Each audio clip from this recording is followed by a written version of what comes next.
Well, and speaking of more ironic news, you have some more irony to share with us. Oh, yes. Well, I mean, tied to Jesse Jackson, it's morally bankrupt. Also, That too. well, because there's some other stuff that I found out about this, but recently, Asia Argento, girlfriend to deceased, celebrity chef Anthony Bourdain, has been accused of sexually assaulting a minor. Um, he the person in question was a 17-year-old actor at the time who played Argento's son in a movie. I forget what the title of the movie is, but yeah, apparently, uh,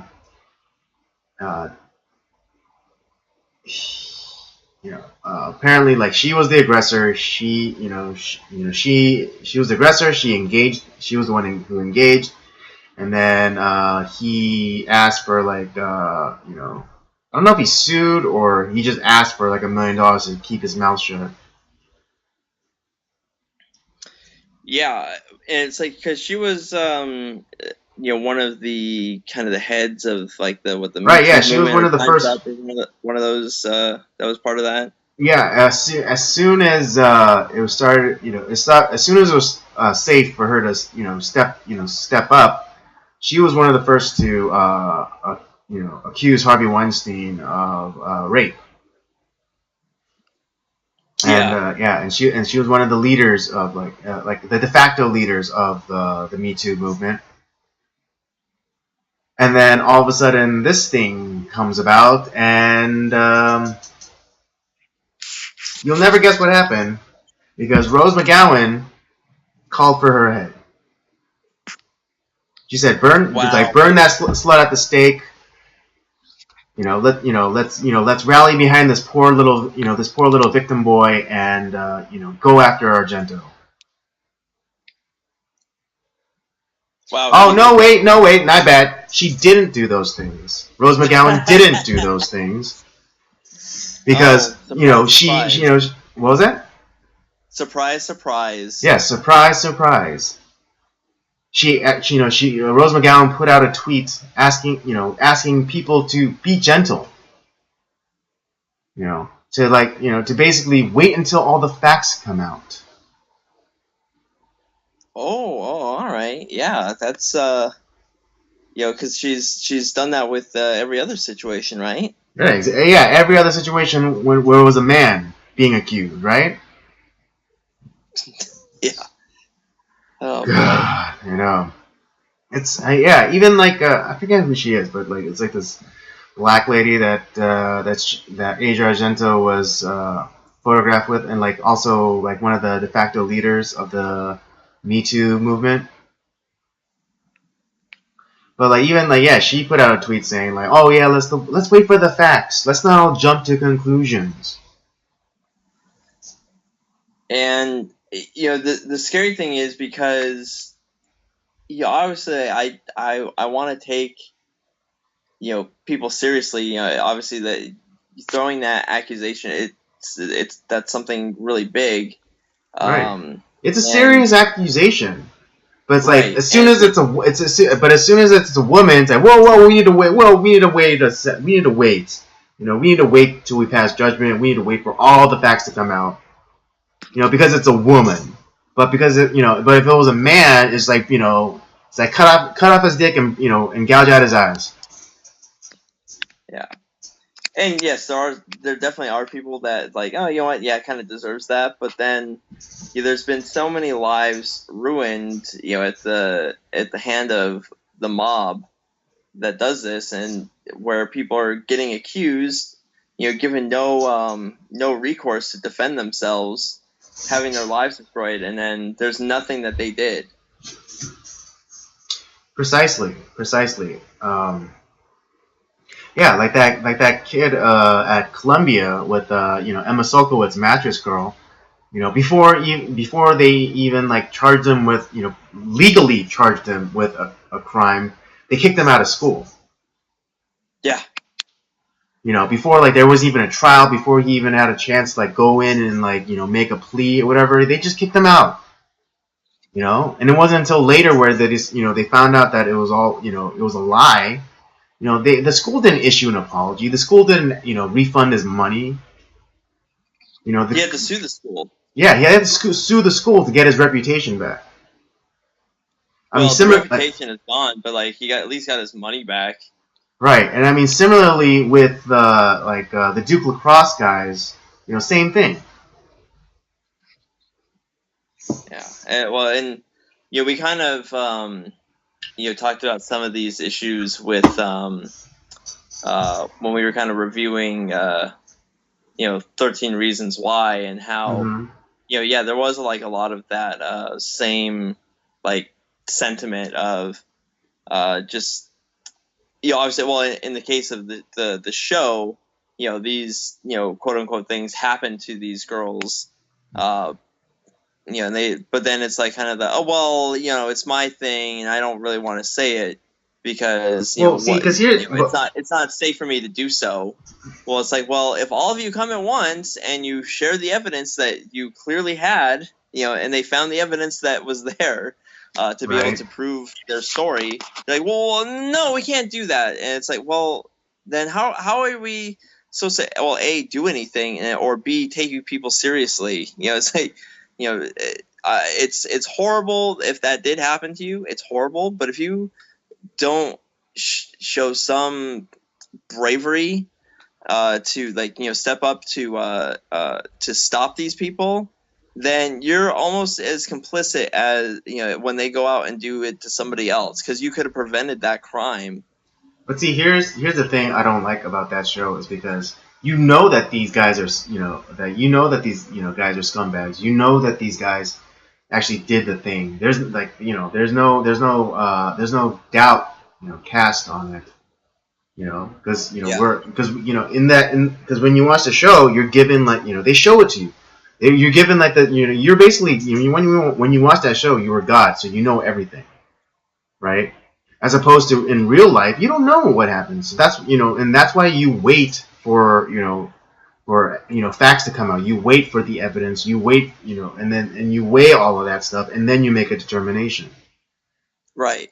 And so that's one of the things that I didn't like about the show, because it was like because you're supposed to hate the bad guys because you know that they're bad guys. Right.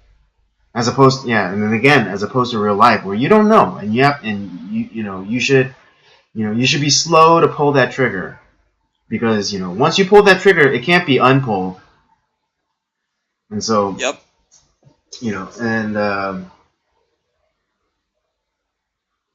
And I mean this is the lesson that these women, what is it, Rose McGowan and Asia Argento and countless other of these feminist types are learning that once you pull a trigger, you can't unpull it.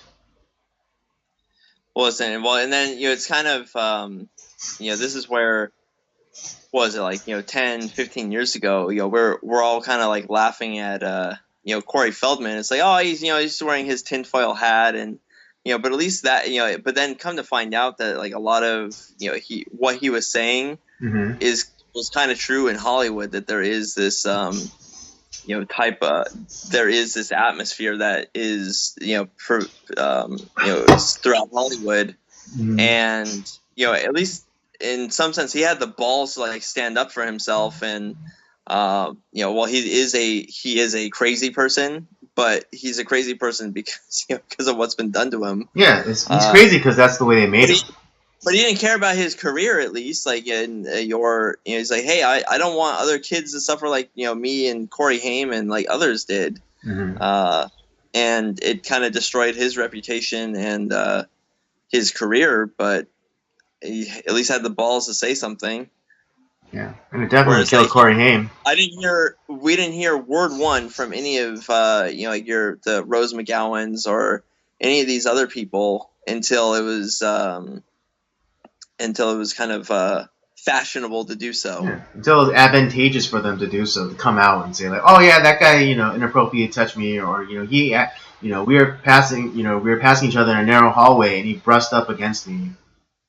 It's like, And and there's a difference between like coming out and like sharing if there is an investigation, sharing with the authorities investigating, like, hey, this happened to me as well, and this is what happened to me, and sharing that, and not necessarily throwing out in the public, because you look at someone like I think it was like Terry Crews, because he had a situation like that too, and he chose to there was an agent or something like that was kind of trying to do something to him, and he didn't. Or he was this gay agent, and he was like being, he was being really wild and flamboyant, and like he was like feeling up on Terry Crews.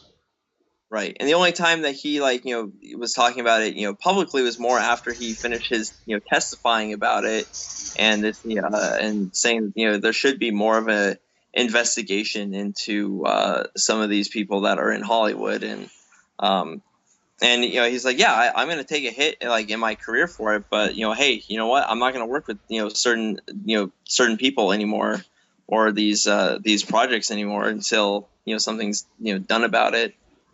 So I have in his case, I have a lot of respect for him in that way. It's like he's not really caring about his career; he just wants something done. Right. Yeah, and I mean, more power to those people who actually take a step forward, at great cost to themselves. Yeah, because I remember that when he was testifying before Congress or whatever, and he was saying that he's not going to be in like the next Expendables movie. Yeah. Because he is coming out and calling out people. And so like that is like completely respectable and admirable. But like now it's sad for me because I love Expendables, so, and I liked him in it. But right, yeah, hey, I just love Terry Crews. I love them. Even in White Chicks. Yeah, freaking hilarious. It was great. I loved him. I love that guy. And I loved him when he was the dad on Everybody Hates Chris, and he's great in Brooklyn Nine-Nine. Right? Yeah. Well, yeah. I don't think I didn't really get into that, but great show. Great show. What was I saying? Yeah, but it just shows like the hypocrisy, because like now that it's one of their own, now that it's a woman, they have to circle the wagons. They have to like call for, let's be measured. Let's hold off judgment till we know all the facts. But then they're also trying to paint this guy as this opportunist who is only trying to milk her for money.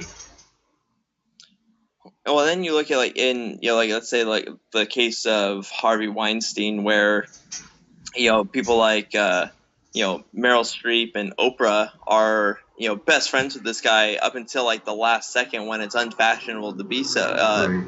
To be close to them. It's Harvey Weinstein was a Titanic, and Meryl Streep and Oprah Winfrey were the last two to get on the last lifeboat. Yeah, that's what it was. And same thing with like Hillary Clinton too. Like they were super close friends too. He was a big DNC donator.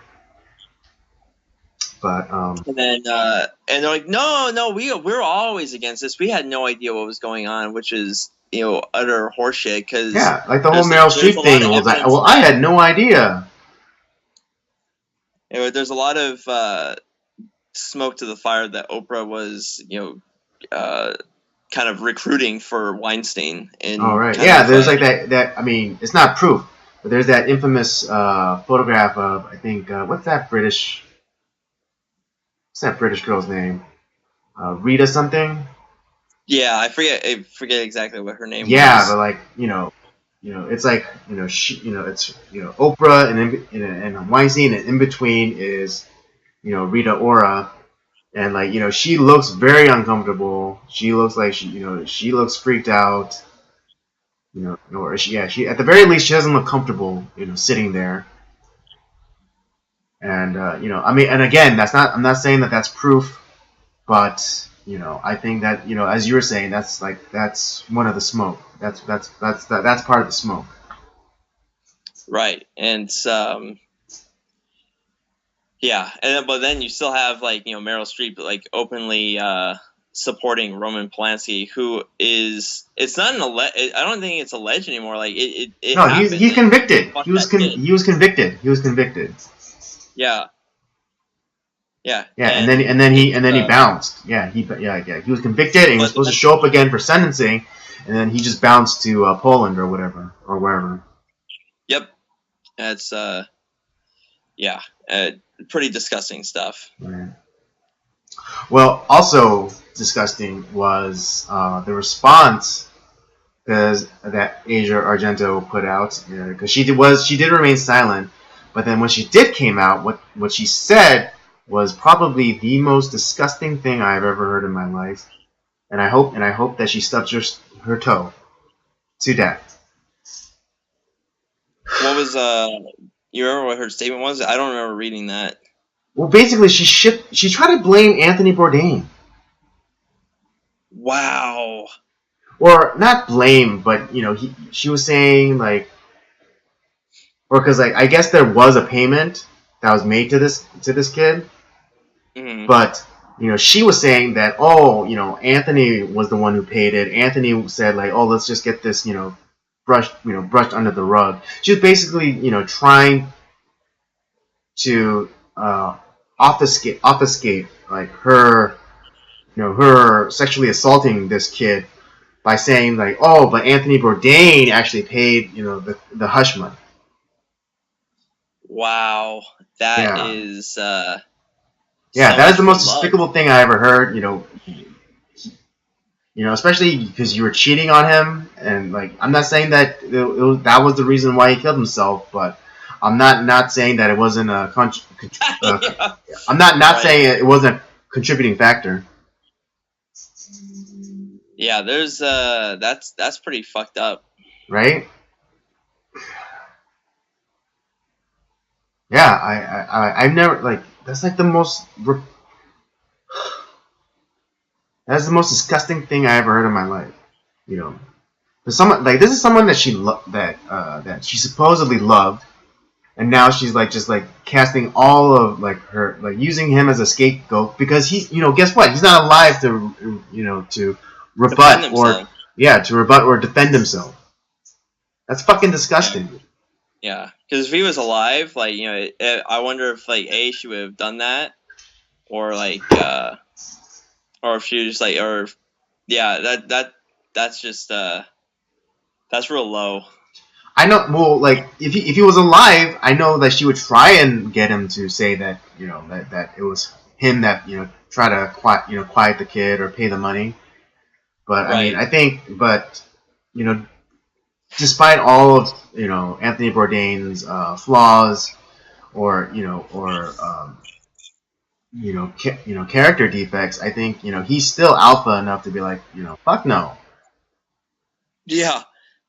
Exactly. It's like no, it's like yeah, he was said fuck no, you handle this. That's your problem. Yeah, but again, that was like yeah, I was so disgusted to hear about that. Wow, I didn't read that. That's man, that's pretty messed up. Yeah. So again, I hope she stubs her toe to death. Yeah. Boy.